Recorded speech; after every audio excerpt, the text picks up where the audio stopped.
Simbrado si siwe. Ba biogwan de si amio. Ba moi. Silie. Mini Genèse 29 verset 2. Et Mirando. Et ero yiweo. E wa jekberoko. Bo emotodoko. Lugbeoji. Bo wa atondo tonu. Bodo gbigbojewe. Eneo. To eneo si siwe. Eno na kanlile. Eze awia da hode do suto. Wabo. Do ora santa si.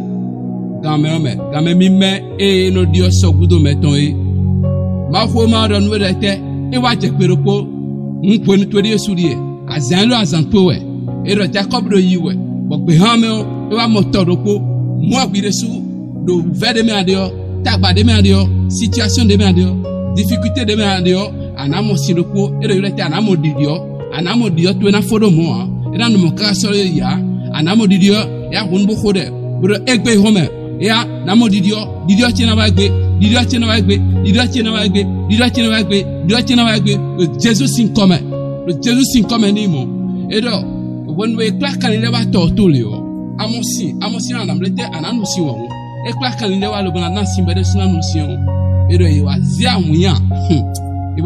munya lo bo suro to nu o che ba nu si o analyze ba no mla de awunya sinwe tabi ana yome be na zia wuyan sinwe ero yiwere te ana ndo nukume bo cholo bana dunu ana telo cholo bana dunu choba na suko ko ana do nukume de bana mi kekere awo nle eo eda ekpemo bire suwo ana inu lo bana na mele ana bia nu somo do maudi anonsion e maudi klo nu lebiwe e mau nu bioto ha nu de bubudu ya kunu bo khode do mau ma ba parton egbe home de ado de je peroko ba Jacob wa mo to de do gbe home egbe o azantiwe didio ni che to nu de bu de ze lo bo soro to tenu nu de bu de ze lo bo suro da ba tenu mau ma ba parton on te ne flie we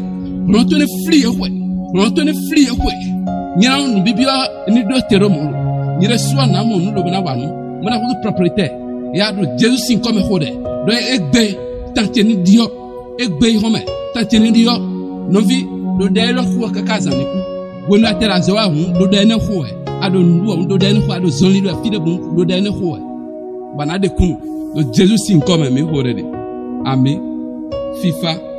FIFA ni melo kolokoto